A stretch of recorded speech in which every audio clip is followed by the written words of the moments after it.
Vale, estamos grabando, estamos en directo. Grazas a Vane que me veu de público, así non teño que falar só, agradezo moito. Veña, e hoxe vamos a falar da anatomía do oído, vale? Vou ir ao grano para que non se nos alongue demasiado o vídeo. O que vou intentar é explicarvos coas miñas palabras, vale? Tanto a anatomía como a fisioloxía da audición para intentar aclarárvolo da forma máis sinxela, dentro do complexo que é a anatomía do oído, que son consciente de que non é doado, vale? Como ben sabemos todas, a anatomía do oído vamos a dividila ou a estructurala en tres grandes partes, que son o oído externo, o oído medio e o oído interno. Vamos a empezar polo oído externo, vale? Que probablemente é o máis sinxelo, pero bueno, tamén ten o seu aquel. Dentro do oído externo, o primeiro que vamos a diferenciar é o pabellón auditivo, vale? Ou orella. Entón, o que temos que ter claro é que por un lado temos unha parte cartilaxenosa, que é o propio pabellón auditivo, logo unha parte ósea, vale? Que é o conducto auditivo externo, e finaliza coa parte máis externa da membrana timpánica. Polo tanto, dentro do oído externo vamos a diferenciar como unha parte cartilaxinosa e unha parte ósea. Na parte cartilaxinosa, pois tenemos o pabellón auditivo, vale? Ou orella, que está composto por texido oeso cartilaxinoso, unha pel grosa e movible, é dicir, podo mover a orella e de alguna forma se moviliza toda a estructura, e ten unha serie de características anatómicas que están ideadas para captar mellor a onda acústica. Todos os repliegues, vale, e particularidades que ten a orella teñen unha serie de nomes. Bueno, pois digamos que teríamos o hélice, o trago, antitrago, a concha, é dicir, tedes nos apuntes o nome que recolle cada unha das partes, o lóbulo, de acordo? Pero o importante é ter claro que a forma da orella ten unha finalidade clara, que é poder captar mellor a onda acústica. Temos que entender o concepto de onda acústica, vale? Como unha enerxía mecánica, unha serie de ondas que chegan a través do aire, que capta a nosa orella e que sean conducidas ata o conducto auditivo externo. Que esta especie de estructura tubular, vale, que eu aquí represento dunha forma máis ou menos en línea recta, pero que ten unha serie de sinuosidades para evitar e protexer a oído medio para que non poida de forma rápida ou fácil, vale, introducirse en ningún corpo extraño que poidera dañar a membrana timpánica, e ten máis ou menos uns 3 centímetros de longitude. No neno non é tan longa, vale? É máis estreitiña tamén, pero bueno, enseguida evoluciona hacia a forma adulta. Dentro deste conducto auditivo externo, ou CAE, como vos decía antes, vamos a diferenciar o que é a parte cartilaxinosa da parte ósea. Que temos na parte cartilaxinosa? Pois cartílago, como obviamente xa indica a palabra, unha pel grosa que recubre ese cartílago, e logo o que vamos a ter son glándulas sebáceas, pelillos e glándulas que segregan cerume. É moi importante porque este é un dos principais mecanismos de defensa que ten o oído externo, porque ese cerume ten propiedades bactericidas, mantén o pH ácido e é unha gran defensa ante posibles incursións de pequenos obxetos extraños e ademais de posibles infeccións, vale? Entón, nesta parte cartilaxinosa, pois eso, como vos decía, teremos unha pel grosa, teremos pelillos, teremos células sebáceas e células que segregan cerume. Cerume, propiedades bactericidas, mantén o pH ácido e gracias á descamación do epitelio se expulsa hacia o exterior. De acordo? Despois temos a parte máis interna do conducto auditivo externo. Temos que ter claro que o oído intégrase no oso temporal. Entón, aquí xa estaríamos falando dunha estructura ósea. Estaríamos xa dentro do que é, vale, a apófisis mastoide, e aquí estaríamos xa ante unha fina capa de pel que recubre o oso, sin máis. É dicir, aquí xa non temos nin glándulas sebáceas, nin cerume, nin pelillos, unha fina capa de pel íntimamente adherida ao oso. Polo tanto, esa fina capa de pel, además, que recubre esta parte máis interna do conducto auditivo externo, a súa vez que vai a ser a parte máis externa da membrana timpánica, que é a primeira estructura do oído medio. Recapitulando, dentro do oído externo vamos a ter dúas grandes partes. unha parte cartilaxinosa e unha parte ósea. Na parte cartilaxinosa temos a orella con todas as súas estructuras e a parte máis externa do cae, con pelillos, unha pel grosa, glándulas sebáceas e glándulas que segregan cerumen. Na parte máis interna, unha fina capa de pel íntimamente adherida ao oso. Isto máis ou menos ten 30 milímetros, vale, de longitude e bueno, ten a finalidade de conducir a onda acústica hacia o oído medio, que é a segunda estructura do que é a anatomía do oído, de acordo? Dentro do oído medio vamos a diferenciar a súa vez tres estructuras, que son a caixa do tímpano, a trompa de Eustaquio e o sistema neumático do oso temporal. Vamos a ir vendoas unha a unha. Vamos a deixar aquí arriba, para que non se nos esqueza, un debuxo moi simple. Temos a orella, temos o conducto auditivo externo, a parte máis externa con pelillos, glándulas sebáceas e cerumen, a parte máis interna que somente ten pel, e aquí xa toparíamos, vale, a membrana timpánica. A membrana timpánica é esa estrutura que vamos a topar dividindo o oído externo do oído medio, de acordo? Digamos que a conexión coa caixa do tímpano, que é esa primeira estructura. Que características ten a membrana timpánica e que finalidade ten? Pois ben, é a que recibe a onda acústica que chega a través do CAE e que pon en vibración esa propia membrana que a súa vez se transmite a cadena de osiños. Pero vamos a ver primeiro cales son as estructuras da membrana timpánica. Dentro da membrana timpánica vamos a diferenciar dúas partes. Unha máis amplia, que é a pars tensa, que tamén está integrada na parte ósea do hueso temporal, que ten como unha especie de anillo óseo en forma de U, e unha parte moito máis pequena, estos son como 2/3 da súa superficie, que é como unha D tumbada, vale? Onde aquí teremos a pars flácida e aquí teremos a pars tensa, vale? Esta é unha estructura moito máis laxa, vale? E aquí xa temos unha estructura un pouco máis consistente.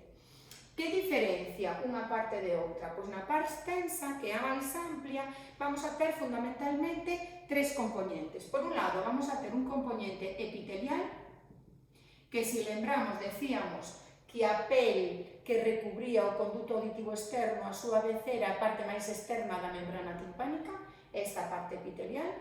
Logo temos unha parte que é conjuntivo fibrosa, e temos unha parte mucosa. Esa parte mucosa, digamos que sería a que estaría xa hacia o lado interno da caixa do tímpano. De acordo? Que lle dá máis consistencia? Pois obviamente esta capa interna conjuntivo fibrosa. Na pars flácida da membrana timpánica somente vamos a topar piel e a mucosa por dentro. Por eso é moitísimo máis laxa. A configuración da membrana timpánica é a que lle permite esa capacidade de vibración e de transmisión da enerxía mecánica da onda acústica, vale? Para que esa onda acústica traspase esa estructura e vaya do oído externo ao oído medio. Ata aquí me sigues, Dani? Sí? Vale, ti me paras, ante calquera cousa. Vale. Entón, dentro do que é a membrana timpánica, que é translúcida, de feito, cun otoscopio permite ver as estruturas máis internas do oído medio. Vamos a ter aquí no seno en vivo, vale, na parte central, porque a membrana timpánica ten como unha forma cónica e obtusa hacia o interior, de acordo? Non é así plana como a vemos aquí. Así sería se a viramos de frente, pero se a vemos de lado é como se fora unha especie de cono, vale? Entón, aquí é onde se enganchan de alguna forma a platina, o yunque, o martillo, o yunque e o estribo, que en galego teñen nomes diferentes. Bigornia, creo que é martelo, estribo e bigornia, me parece, non estou moi segura. Eu a verdade é que non sabemos utilizar moito as traduccións, eso deixo un pouco ao voso criterio.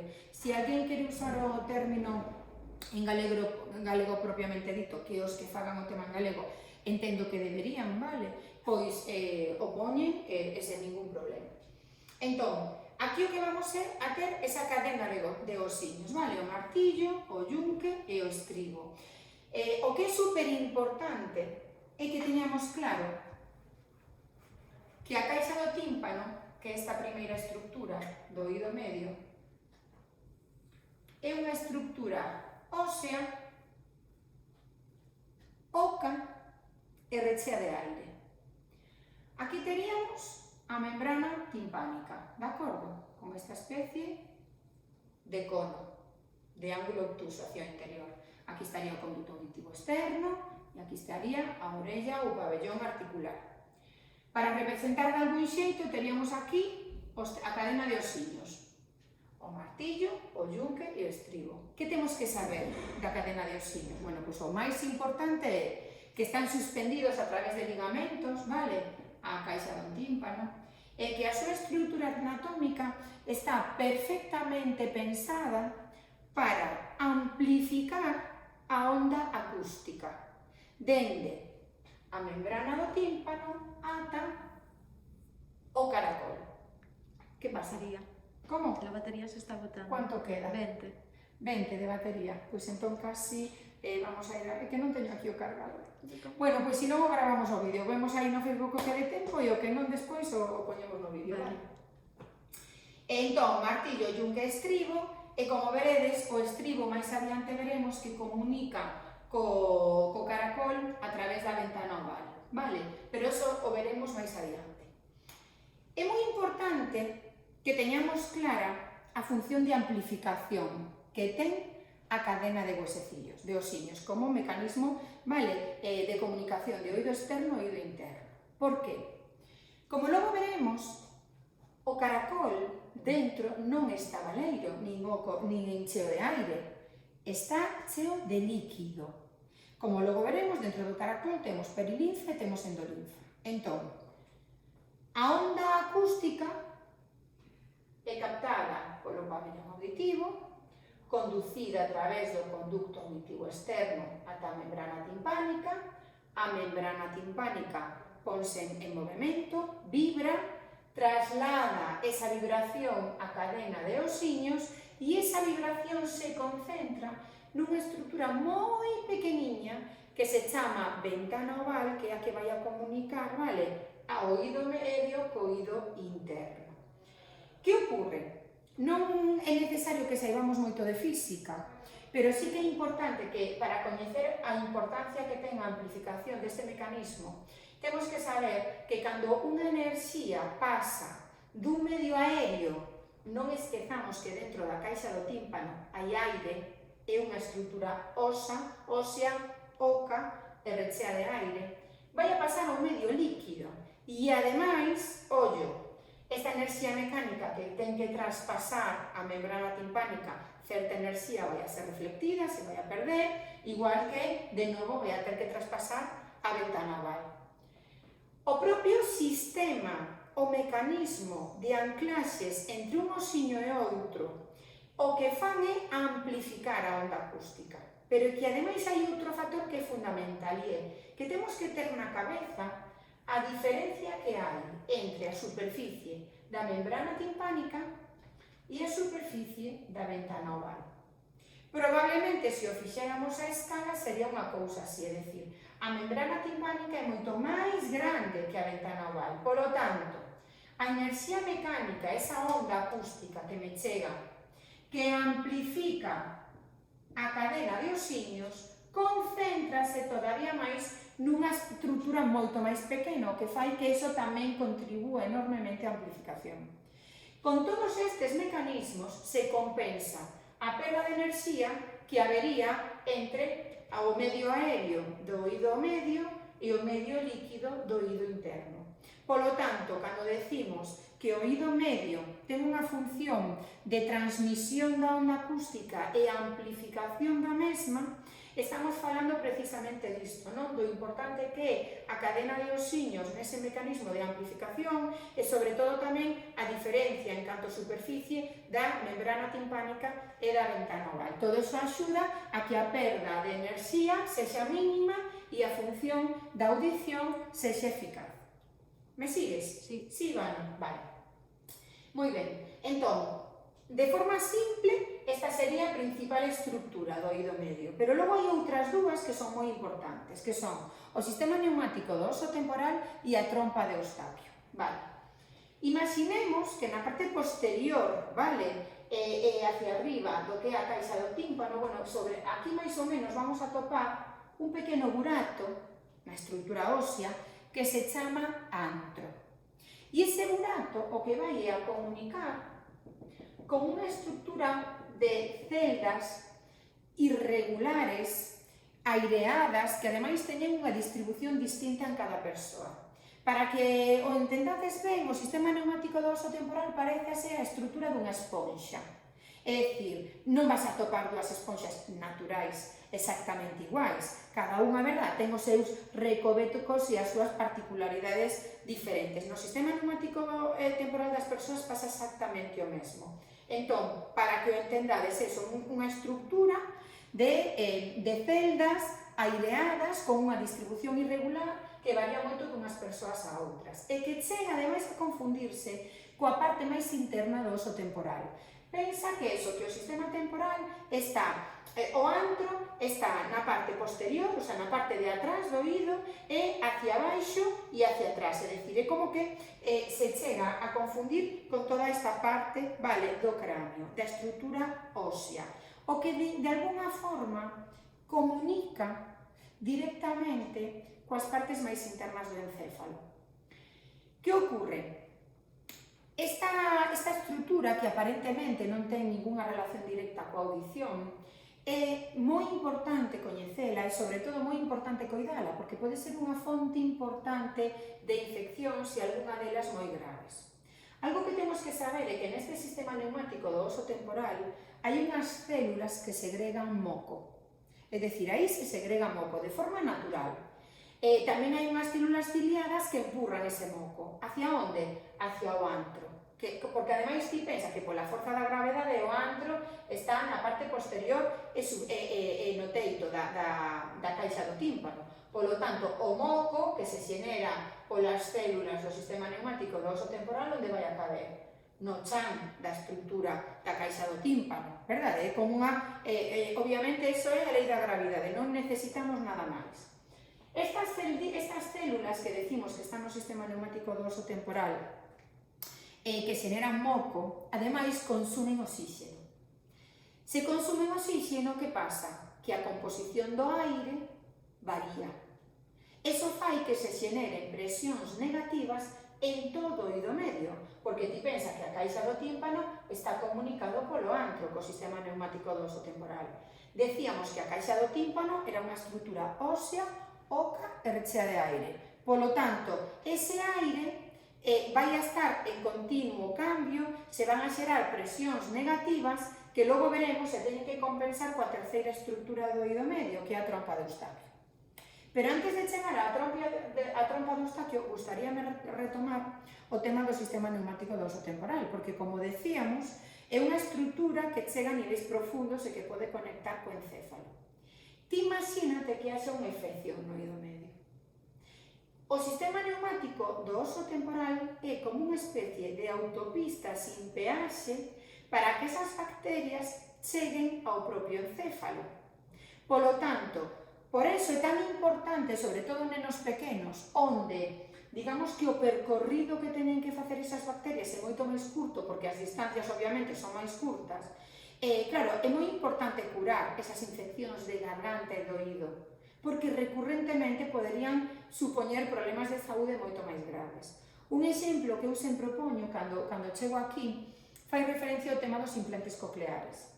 Cando cheguemos aos temas de xordos e vexamos as prótesis auditivas, os transductores e falemos en profundidade dos implantes cocleares, vamos a necesitar ter unha base anatómica moi potente do oído para poder entendelos, non?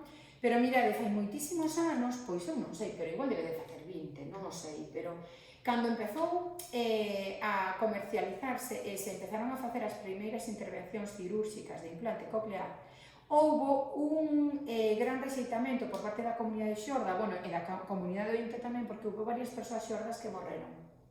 Morreron a causa dunha infección, dunha encefalite, e que anos despois se detectou que era un problema de fabricación dunha marca e dun modelo concreto de implante coclear que non facía un selo adecuado no órgano de corte e xeneraba unha infección e era precisamente este sistema neumático do oso temporal o que favorecía que esa infección que era difícil de localizar e que empezaba sendo algo igual non moi importante, chegaba incluso a ocasionar a morte, porque está directamente comunicado o que é o oído, vale, coas estruturas máis internas do encéfalo.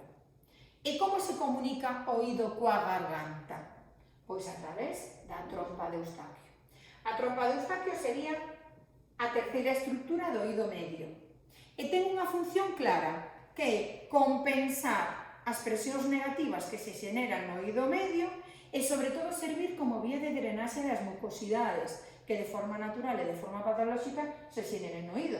Acórdate, o sistema neumático do oso temporal xenera moco a través desas células, vale, que consumían oxígeno. Ese moco, de alguna forma, cae no chan da estrutura ósea da caixa do tímpano. E vamos a topar aquí, precisamente nese chan da caixa do tímpano, esa trompa de Eustaquio. Dentro da trompa de Eustaquio, a súa vez, vamos a diferenciar tamén dúas estruturas. A trompa de Eustaquio ten un terzo da súa longitude ósea.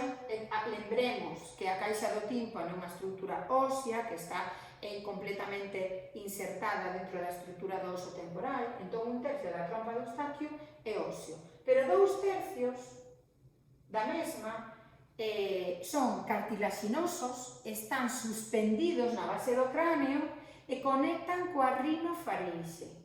Conectan coa rinofarinxe a través dun pequeno orificio que se chama rodete tubárico. Esta trompa de Eustaquio, que insisto, un tercio é ósea e 2 tercios cartilaxinosas, que está ubicado na base do cráneo, suspendida e que conecta coa rinofarinxe, de forma natural e en repouso está pechada. E coa deglutición e co bostezo, cando os nervios implicados neses movimentos abren o istmo tubárico. Chamamos istmo a esta parte máis estreita da trompa de Eustaquio, que é a que está ocluída, pechada, en situación natural de repouso. Cando se abre? Na deglución e no bostezo. Aquí hai algo super significativo. Ti cando subes a un avión, ou cando vas no coche e subes unha montaña, xeralmente notamos a presión nos oídos. Que ocorre? Se eu teño aire no meu oído medio, xunto co sistema neumático do oso temporal, que ten unha determinada presión atmosférica, a miña trompa está pechada, polo tanto ese aire está sellado, non sae, e de repente no exterior esa presión atmosférica cambia, imagínate cando vamos nun avión ou cando subimos alto nunha montaña, obviamente o noso corpo percibe ese cambio de presión. Por que tomamos chicle? Para que o oído se nos destapone, porque ao masticar e ao tragar a saliva, a trompa de Eustaquio se abre. E ao abrirse, o que pasa é que o aire se regenera, xa que por un lado sale o aire e por outro entra aire novo. De acordo? Vale. A de regeneración do aire é fundamental, pero non esquezamos que a trompa de Eustaquio tamén tiña a misión de servir como vía de drenaxe das mucosidades do oído medio. Que pasa? Vos pensade, falo de memoria, pero xuraría que a trompa de Eustaquio ten en total 30 milímetros de longitude, a mesma distancia que o conducto auditivo externo. Por exemplo, a membrana timpánica creo que ten 9. Non, estou mentindo. Sí, creo que sí. Bueno, estos datos miraré nos apuntes, que os estou dicindo de memoria, pero penso que non me equivoco. Son 3 centímetros en total, vale? Un tercio é óseo e 2 tercios son cartilaxinosos. O istmo é minúsculo, é dicir, o espazo que hai para que ese aire se compense, para que se drene o moco é moi pequeno. Polo tanto, é moi fácil que se obture. É moi fácil que se atasque. Entón, cando hai algún tipo de mucosidade que non se libera facilmente, que ocorre? Obstrue a trompa de Eustaquio. Polo tanto, se temos esta vía pechada, que vai a pasar no oído medio? se vai acumular o moco, que non se pode sacar, polo tanto é moi probable que se infecte e que xenere unha infección, e o aire tampouco se vai a poder regenerar. Isto obviamente vai a ter consecuencias pois como otitis recurrentes, por exemplo, nos nenos. Pero, ollo, non nos esquezamos que a trompa do Eustaquio, por exemplo, está dirixida cun ángulo de 45 grados, non hacia a rinofarinxe. E iso posibilita que o moco descenda con facilidade cando non hai ningún tipo de patoloxía, pero tamén permite que ascendan mucosidades que venen da garganta ou bacterias. Polo tanto, a garganta e o oído están completamente comunicados, eso que sempre soubemos, porque o dor de oídos e garganta parece que sempre van da man, o motivo de que sexa así é precisamente a existencia desta estructura, vale? Da trompa de Eustaquio que é a que unen os dous sistemas. E que xa vos digo, por definición, está pechada, solamente se abre no deglutución e no bostezo. É moi fácil que se obstrúa. Polo tanto, é moi importante controlar esas infeccións para que non cheguen a problemas maiores. De acordo? Ata aquí queda claro, Ana? Sí. Entón, recapitulando, o oído medio ten tres estructuras. A caixa do tímpano, que é unha estructura ósea, oca e rechea de aire, que a través de ligamentos sustenta a cadena dos osiños, vale? A cadena dos osiños ten a finalidade de comunicar e ampliar a onda acústica dende a membrana timpánica á ventana oval. A membrana timpánica, como vimos antes, ten unha pars tensa e unha pars flácida. Vale? A pars tensa ten tres partes: epitelial, conjuntivo-fibrosa e mucosa. A pars flácida, epitelial e mucosa. A flexibilidade desta membrana permite que a onda acústica se transmita a cadena de osiños, martillo, yunque e estribo, que amplifican a onda acústica e a concentran nunha estrutura moito máis pequena que a ventana oval. A segunda estrutura do oído medio é o sistema neumático do oso temporal, que se comunica a través do antro, un edificio que está na parte superior e posterior da caixa do tímpano, e que pon en comunicación a caixa con esa estrutura de celdillas irregulares e aireadas, que teñen aire e que teñen células que segregan moco, que consumen oxígeno e unhas células tamén ciliadas que empurran ese moco polo antro hacia o chan da caixa timpánica. A terceira estrutura do oído medio é a trompa de Eustaquio. Ten unha parte ósea e unha parte cartilaxinosa, vale? Comunícase coa rinofarinxe a través do rodete tubárico. De forma natural está pechada e solamente se abre na deglutición e no bostezo. E ten dúas finalidades claras, que son servir de vía de drenaxe para todas as mucosidades que hai no oído medio, así como para compensar as presións negativas que se xeneran neste oído e que maioritariamente veñen ocasionadas por esas células que consumen oxígeno do sistema neumático do oso temporal. Ata aquí ben? Sí. Vale. Vamos entón agora coa terceira estructura e probablemente a máis importante para o que é a fisioloxía da audición, que é o oído interno. Aquí no noso esquema simple teríamos a orella, conducto auditivo externo, membrana timpánica, cadena de osiños. Aquí teríamos a caixa do tímpano con unha estructura de embudo. Aquí teríamos o antro que comunica co sistema neumático do oso temporal e aquí teríamos a trompa de Eustaquio que comunica co rodete tubárico, vale? Hacia a rinofarinxe. Aquí agora, dentro do oído interno, que é a terceira estructura, vamos a diferenciar tamén tres partes.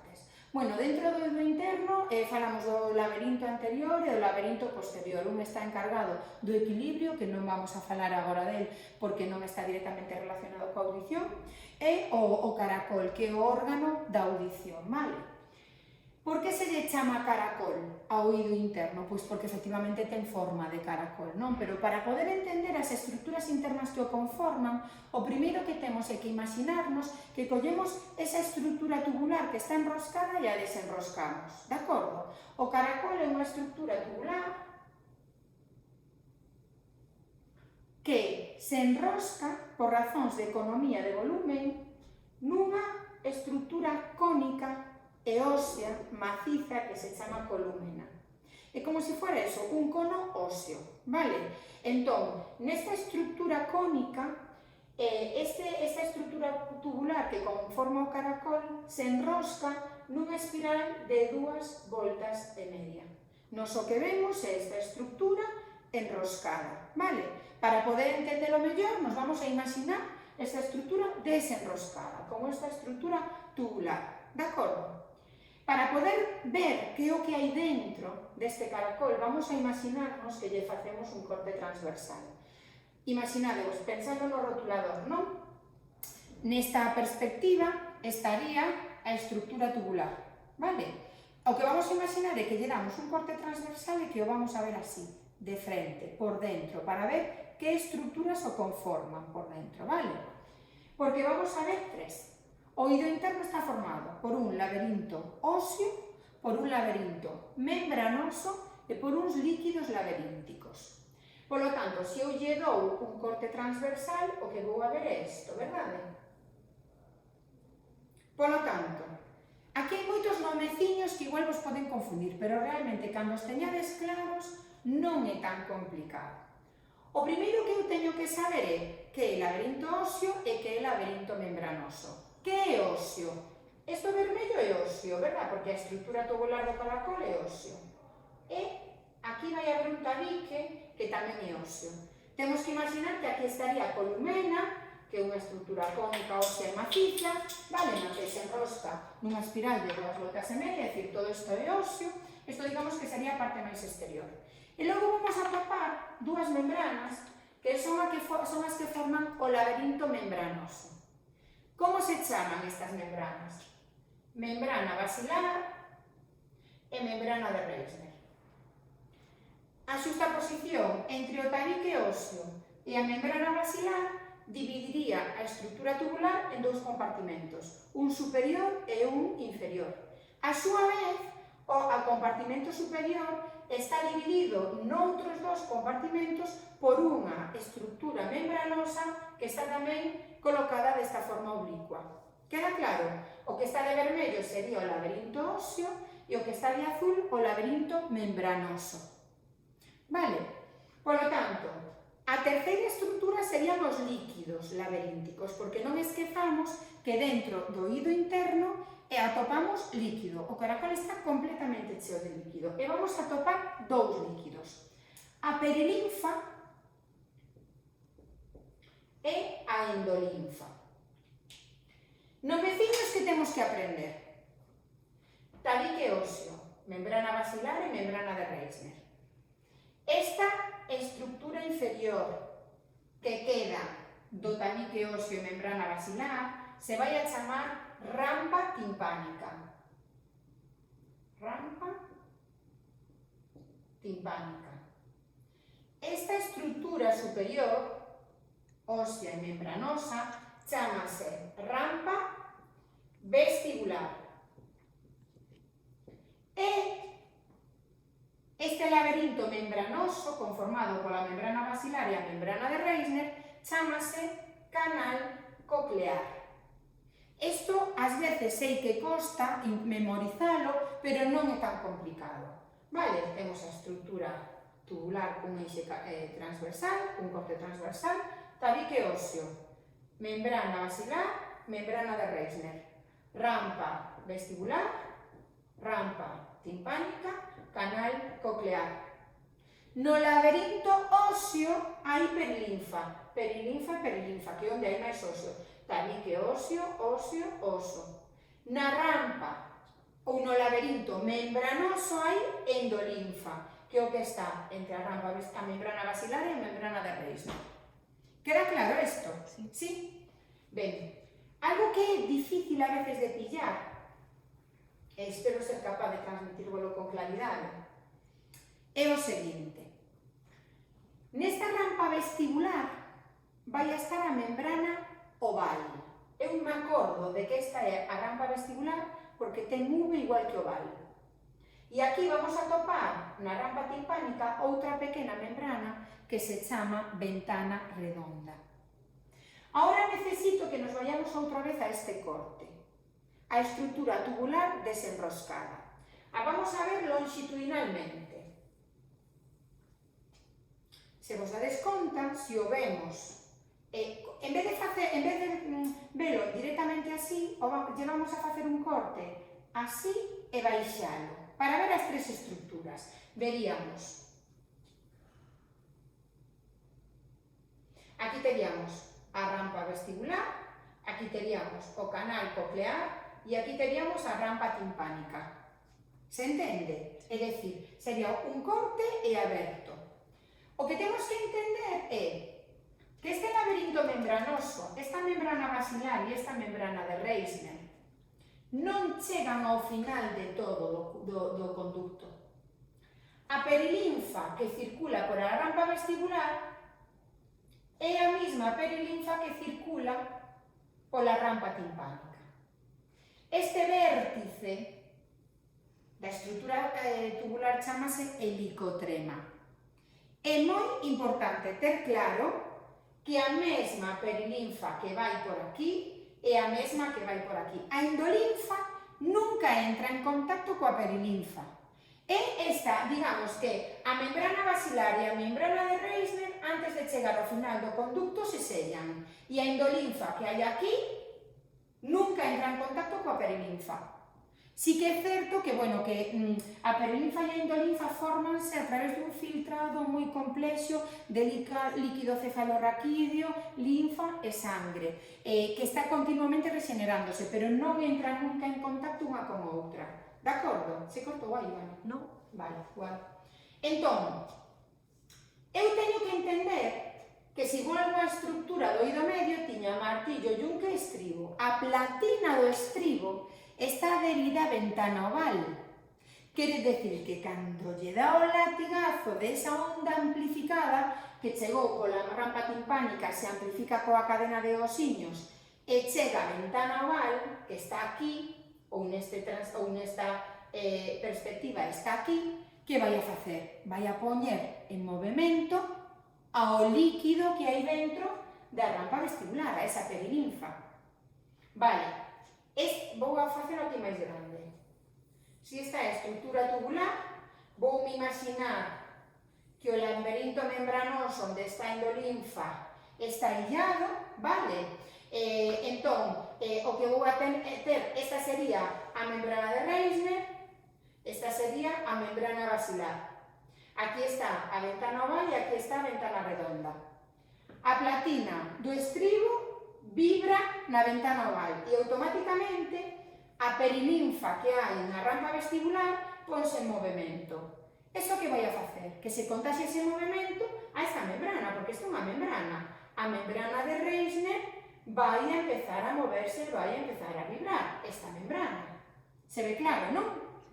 Vai chegar este movimento, que ainda é unha enerxía mecánica, ainda que sexa no medio líquido, vai a chegar ao helicotrema. E do helicotrema, que pasa? Que esta vibración vai a pasar da rampa vestibular á rampa timpánica. Polo tanto, de forma indirecta, a membrana basilar tamén se vai a poñer a vibrar. E que é o que fai que vibre a endolinfa, que se mova?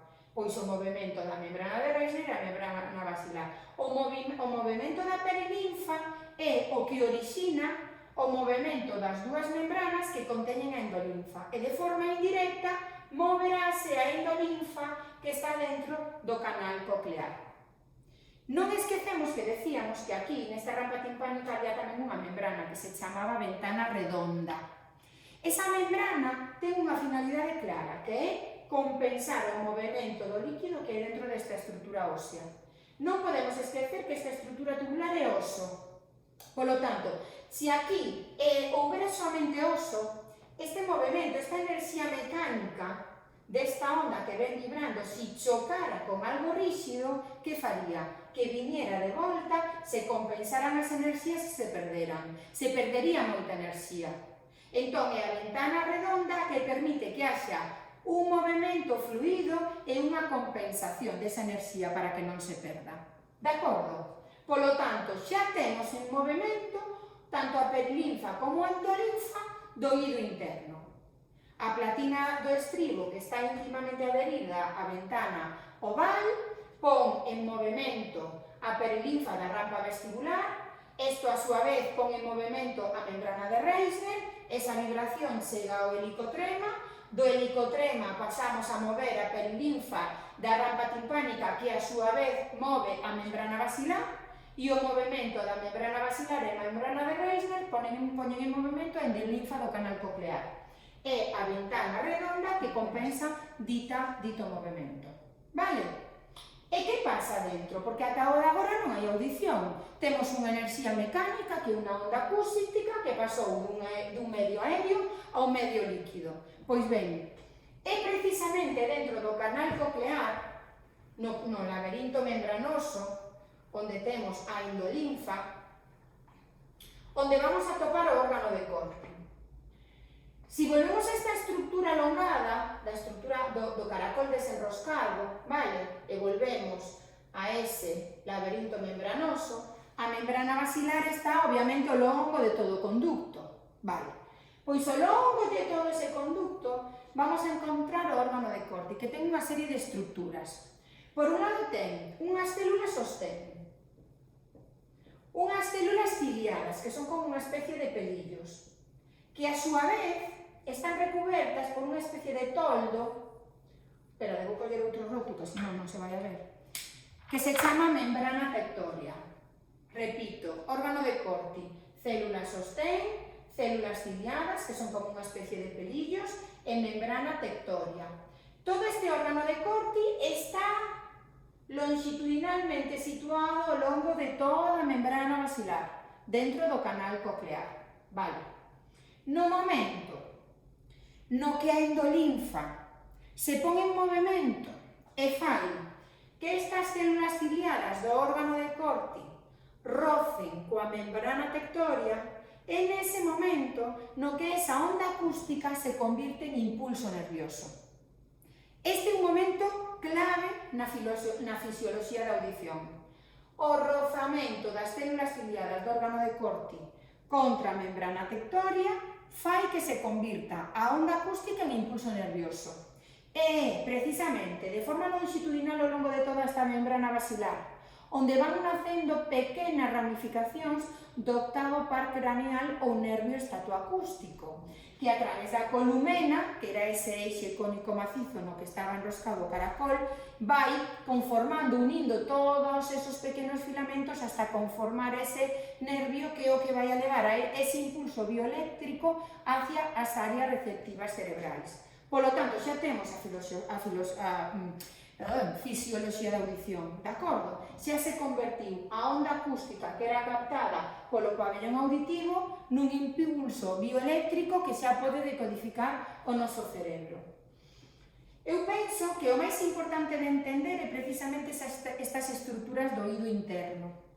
E tamén é moi importante entender, sobre todo de cara aos temas de xordos, cando vexamos e teñamos que aprender a interpretar audiometrías, e cando teñamos que entender como funciona unha prótesis auditiva, que é o que pasa. Porque, por exemplo, decíamos que o órgano de Corti estaba longitudinalmente colocado ao longo de toda a membrana basilar. Pois ben, este órgano de Corti está especializado en unhas determinadas frecuencias. Pois unha parte do órgano de Corti decodificará unhas frecuencias determinadas, outra.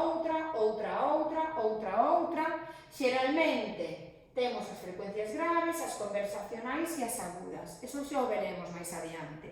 Pero é importante que teñamos isto claro, porque logo un implante coclear o que fai é introducir electrodos, xeralmente son 21, ao longo desta membrana basilar. E estes electrodos o que fan é sustituir un funcionamento anómalo do órgano de Corti. E que pasa? Que cada electrodo decodifica unha determinada frecuencia. Exactamente igual que o órgano de Corti. Insisto, o órgano de Corti se especializa. Por eso, cando ti empezas a perder a audición, perdes antes unhas frecuencias que outras. Porque están, obviamente, como ordenadas, vale? No órgano de Corti. E iso é importante que o teñamos claro. E xa está. Isto sería o máis importante, vale? Que si temos isto claro, dende logo, temos creo que un mapa bastante completo de como é a anatomía e a fisioloxía da audición. Unha cousa é a anatomía, si vos preguntan anatomía, teredes que falar de estruturas anatómicas. Pois vale, oído externo, pabellón auditivo, conducto auditivo externo, membrana timpánica. Oído medio, caixa do tímpano, sistema neumático dorso-temporal e trompa do Eustaquio. Oído interno, conformado por o laberinto óseo, el laberinto membranoso e líquidos laberínticos. E tería que ir explicando todas as estruturas. Si me preguntan a fisioloxía da audición, como sería unha forma abreviada a fisioloxía da audición? Pois, por exemplo, a onda acústica é captada polo pabellón auditivo, ou orella, conducida a través do conducto auditivo externo. Esta onda acústica, de alguna forma, choca coa membrana timpánica e a pon en movimento, fai que vibre. Esa vibración se traslada á cadena de osiños que amplifica esa onda acústica ata chegar á membrana oval, que é a parte que comunica o oído medio co oído interno. A ventana oval, perdón, non membrana oval, a ventana oval o que fai é poñer en movimento a perilinfa que circula pola rampa vestibular, que a súa vez fará que vibre a membrana de Reisner. Unha vez que esa vibración chega ao helicotrema, que é o vértice desa estrutura tubular que conforma o caracol, esa vibración se traslada á rampa timpánica que a súa vez pon en movimento a membrana basilar. O movimento da membrana de Reisner e da membrana basilar orixinan o propio movimento da endolinfa, que está dentro do canal coclear. E é dentro deste canal coclear onde atopamos o órgano de Corti, longitudinalmente ubicado ao longo da membrana basilar. É no órgano de Corti, no preciso momento no que as células ciliadas entran en contacto coa membrana tectoria grazas a ese movimento da endolinfa, no que se convirte a onda acústica en impulso bioeléctrico, que a través de pequenas ramificacións que se van conformando na membrana basilar, que se concentran na columena, chegan a convertirse no octavo par craneal ou un nervio estatoacústico que é o que nos permite chegar a percibir a audición. Isto sería, así en líneas xerais, o máis importante. Eu creo que isto é importante lelo, escoitalo varias veces e integralo. E calquera dúbida, pois me dis. Non sei se hai alguén que estés preguntando algunha dúbida ou se até Estivane. No, te están viendo, pero nadie preguntó. Vale, pois o veremos na clase estes días. Así que, bueno, si tedes preguntas as anotades, as vemos na clase. E, bueno, pois mira, 45 minutos nos levou o resumen do oído. Así que, bueno, estupendo. Penso que así sería suficiente. De acordo? Veña, cortamos a sesión. Aguantó,